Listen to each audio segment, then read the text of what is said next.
सुजानगढ़ सदर पुलिस ने शनिवार को डीएसपी दर्जाराम के नेतृत्व में गैंगस्टर वीरेंद्र चारण के घर पर रेड मारकर तलाशी ली। बोबासर चाणन स्थित चारण के मकान पर पुलिस की गाड़ियां अचानक पहुंची और पूरे मकान की तलाशी ली। Additional SP Dinesh Kumar, DSP दर्जाराम और सदर थाना सीआई पुष्पेंद्र झाझड़िया ने वहां मौजूद वीरेंद्र की मां, चचेरे भाई और चाचा से पूछताछ की। इसके बाद खेत में गए वीरेंद्र के पिता नरेंद्र सिंह को बुलाकर पूछताछ की।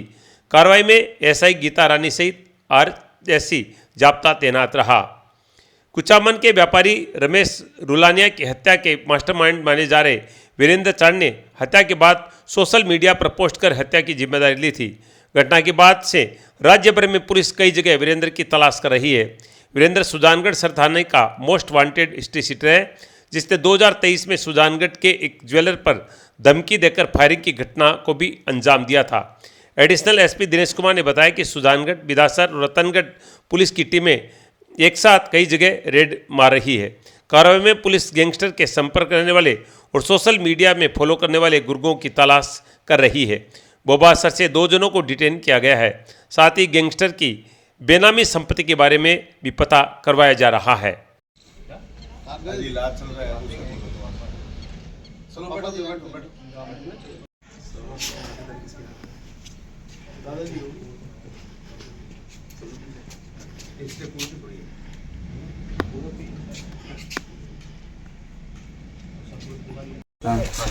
वो को बात है छुट्टियों का कब आए थे लास्ट टाइम 25 एक दिन वाले छोटी हुई हैं कि बिगड़ किया गया हैं छोटी हुई हैं कि बिगड़ गया दूसरे नंबर के बैठे सही काम करे बड़े परिवार अठारह ही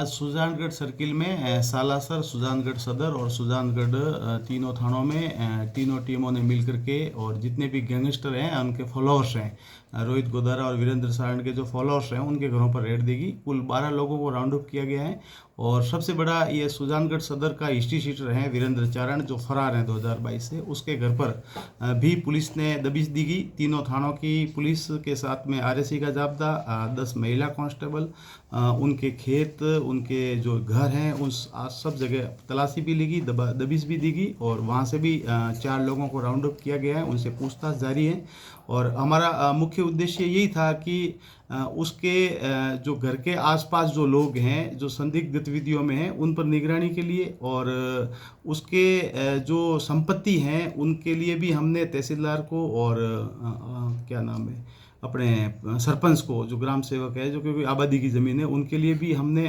कागज़ पत्र जारी किए हैं ताकि उसके खिलाफ भी कार्रवाई की जाए। श्रीमान एसपी साहब चूरू के निर्देशानुसार एएसपी साहब सुजानगढ़, सीओ साहब सुजानगढ़ और सदर एसएचओ में और अन्य पूरे सर्किल के जाब्ते के साथ वीरेंद्र चारण जो थाना सदर का एचएस है उसके फॉलोअर्स और उसके घर पे आज सघन तलाशी ली गई थी। लगभग हमारे 50 जवान और 10 महिला कांस्टेबलों के साथ हमने पूरे गांव में, पूरे घर में उसकी सर्च की गई है, जिसमें हमने 4 लोगों को वहाँ से दस्तयाब किया है पूछताछ के लिए और उसकी जो प्रॉपर्टी है उसके घर की और उसके पारिवारिक जनों से उसके भी हमने जानकारी हासिल की है, जिसका भविष्य में नियमानुसार कुर्की या अन्य जो भी विधिक कार्रवाई संभव हो वो की जा सके। आज सुजानगढ़ के एफसीआई गोदाम पर नेता प्रतिपक्ष जयश्री दादीस, कमल दादीस के नेतृत्व में दर्जनों लोग एफसीआई गोदाम पहुंचे और वहां पर अधिकारियों के साथ जोरदार बहस हुई। जयश्री दादीस ने आरोप लगाया कि 1.5 महीने से सड़ा हुआ गेहूँ अभी भी गोदाम में पड़ा है और अधिकारियों के निर्देश के बावजूद उसे नहीं निकाला जा सका है। अधिकारियों ने कहा कि क्रम से इस कार्य को किया जा रहा है, पहले अच्छी गेहूँ को निकाला गया है। लोगों ने आश्चर्य किया कि लोगों की जान जोखिम में है और एफसीआई के लोग अच्छे गेहूँ को निकाल रहे हैं और सड़े हुए गेहूँ से लोगों को परेशानी हो रही है, उसकी उनको कोई परवाह नहीं है। जयश्री दादीस ने मंत्री अविनाश गहलोत, एफसीआई की निदेशक सहित अनेक अधिकारियों से बातचीत की और उनसे निवेदन किया कि जल्दी से जल्दी ये सड़ा हुआ गेहूँ निकाल कर शहर को राहत पहुंचाई जाए। याद रहे कि कल भोजलाईबास के 5 लोगों को राजकीय बगड़िया चिकित्सालय में भर्ती करवाना पड़ा, जो एफसीआई के गोदाम की बदबू से बीमार हो गए थे। जो सड़ी हुई बोरियां है ना भाई साहब, वो यहाँ से नहीं निकाली गई है, उसमें डिले कर रहे हैं, उसकी वजह से महामारी फैल रही है, बदबू इतनी फैल रही है कि लोगों का जीना मुश्किल हो रहा है। कल रात को इतने लोगों को एडमिट करवा के आई। अब डीएम से मैंने बात की है तो बीकानेर, तो उन्होंने कहा है कि आगे और ज़्यादा प्रोसेस से जैसे हमको इंस्ट्रक्शन, तो भाई साहब निवेदन है कि इंस्ट्रक्शन जैसे भी जल्दी हो सके और इसका निस्तारण हो।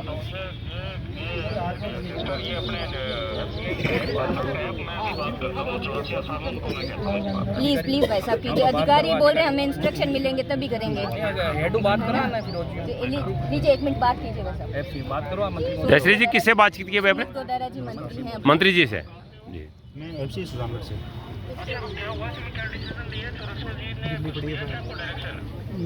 सर उन्होंने भी आगे फॉरवर्ड कर रखी है, हेडक्वार्टर से इंस्ट्रक्शंस आने बाकी हैं। जैसे इंस्ट्रक्शन आ जाएंगे मैं अर्ली डिस्पोजल करवा देंगे सर हम।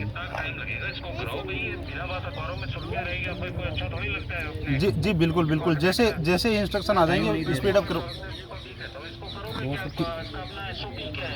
एक मिनट मैं बात सर मंत्री जी, सॉरी मैं एक बार मंत्री जी, मैं पत्रकार शिव कुमार तिवारी बोल रहा हूँ आपसे। सर बताइए, देखिए जब हम यहाँ पर कवरेज करने आते हैं तो ये लोग रोकते हैं कि हम नहीं बता सकते क्या हो रहा है, और आज इनसे कह रहे हैं तो क्या कह रहे हैं प्रोसेसिंग चल रही है, खराब अनाज को लास्ट में निकाला जाएगा, जो बीमारी पैदा करा उसको नहीं निकाला, अच्छा गेहूँ निकाल के यहाँ से पास करें। बताइए कितना सही है?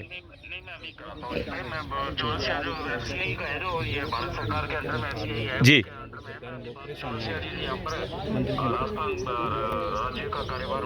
जी धन्यवाद भाई ओके, जल्दी करें सर। दोस्तों सुजानगढ़ में जिस तरह से इस सीजन में बारिश हुई थी, आज तक इतनी बारिश नहीं हुई थी, और बारिश ने जो दंश सुजानगढ़ दी है उसको अभी तक भोग रहा है। लोगों के बेसमेंट में पानी भी भरा है, दुकानों में पानी भरा है, लेकिन सबसे बड़ी परेशानी एफसीआई गोदाम में जो गेहूँ सड़ा है वो है। और इस बारिश को लगभग 1.25 महीने से ज़्यादा, 1.5 महीना करीब हो रहा है, लेकिन अभी भी ये गेहूँ निकाला नहीं गया। आज जब यहाँ पर लोग पहुँचे हैं तो अधिकारियों ने कहा कि यहाँ पर प्रोसेसिंग चल रही है, जो अच्छा गेहूँ है उसको निकाला जा रहा है, कैटेगरी वाइज निकाला जा रहा है, सड़ा हुआ गेहूँ अभी तक पड़ा है। यानी गेहूँ ज़्यादा महत्वपूर्ण है, लोगों की जान महत्वपूर्ण नहीं है। और मैं धन्यवाद दूंगा नेता प्रतिपक्ष जयश्री जी यहाँ पर लोगों के साथ पहुँची, आपने मंत्री जी से बातचीत की, डीएम से बातचीत की, कलेक्टर से बातचीत की। क्या लगा आपको सब कुछ करने के बाद में? आपको क्या लगा जो आश्वास मिला है वो पर्याप्त है क्या? बिल्कुल, आज हम यहाँ पर आए क्योंकि बहुत दिनों से जो ये बदबू जो सुजानगढ़ में फैली हुई है, लोगों का जीना ही मुश्किल हो रहा है। कल करवा चौथ के पवित्र त्यौहार पर हर एक स्त्री जब ऊपर चढ़ी है चांद को अर्घ देने, तो सबके मुंह से यही आया था कि इतनी गंदी बदबू आ रही है, बीमार हो रहे हैं, और महामारी जैसी स्थिति सुजानगढ़ में हो रही है। तो आज हम एफसीआई गोदाम पर आए कि वास्तविक स्थिति क्या है। रोज ये कहते हैं हम निकाल रहे हैं यहाँ से बोरियाँ, आज आने पर पता चलता है कि अधिकारी लोग कह रहे हैं कि अभी तक प्रोसेसिंग चल रही है, और जैसे हमें ऊपर से इंस्ट्रक्शंस मिलेंगे हम ये जो गंदी सड़ी हुई जो बोरियां हैं उनको हम यहाँ से डिस्पोज कर देंगे। तब मैंने इनसे कहा कि ये प्रोसेसिंग कितनी लंबी चलेगी, 5 दिन, 10 दिन, 7 दिन, एक निश्चित समय तो दीजिए, पर इनके पास कोई जवाब नहीं था। इस पर मैंने विश्राम जी मीणा जो हमारे संभागीय आयुक्त है उनसे बात की, वो भी हमारा पूरा सहयोग कर रहे हैं। उसके बाद एफसीआई की जो यहाँ की डीएम है बीकानेर की, उनसे मैंने बात की, उन्होंने भी यही कहा कि मैम प्रोसेसिंग चल रही है लेकिन आगे से इंस्ट्रक्शंस का हम वेट कर रहे हैं। इस पर सुमित गोदारा जी हमारे माननीय मंत्री जी से मैंने बात की और उन्होंने आगे बात करके इस कार्य को तुरंत निस्तारण करवाने का हमें आश्वासन दिया है। कल मैं देखो 5-7 लोगों को एडमिट किया गया था भोजलाईबास के लोगों को, उनमें से एक हमारे साथ भैया है भी है, एक बार सामने आए। क्या दिक्कत हुई थी कल जो आप में एडमिट थे? मैंने सुना कि आपको ग्लूकोज और ऑक्सीजन तक चढ़ाना पड़ा था।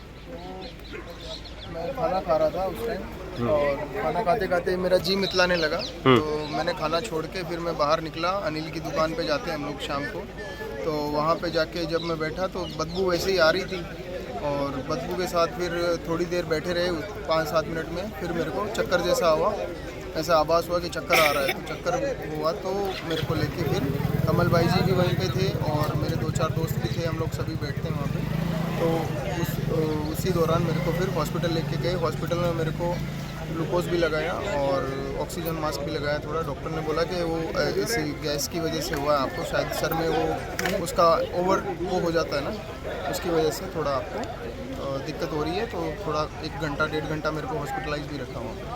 और 29 अगस्त को इनको एसडीएम साहब द्वारा नोटिस भी दिया गया है राजस्थान महामारी अधिनियम 2020 के तहत कि आप 3 दिन के अंदर जो है इसका निस्तारण कीजिए, लेकिन उस पर भी कोई कार्यवाही नहीं होती है। और अभी जब आते हैं तो बोलते हैं कि अभी कमेटी बन रही है। कमेटी, नोटिस, प्रोसेसिंग, ये सब शब्दों से बोरियां अपने आप नहीं निकलने वाली, और इसीलिए हमने इनसे आज उच्चतम अधिकारियों से, मंत्री जी से सबसे बात करवाई है और उन्होंने जल्द से जल्द इसका निस्तारण करवाने का हमें कहा है।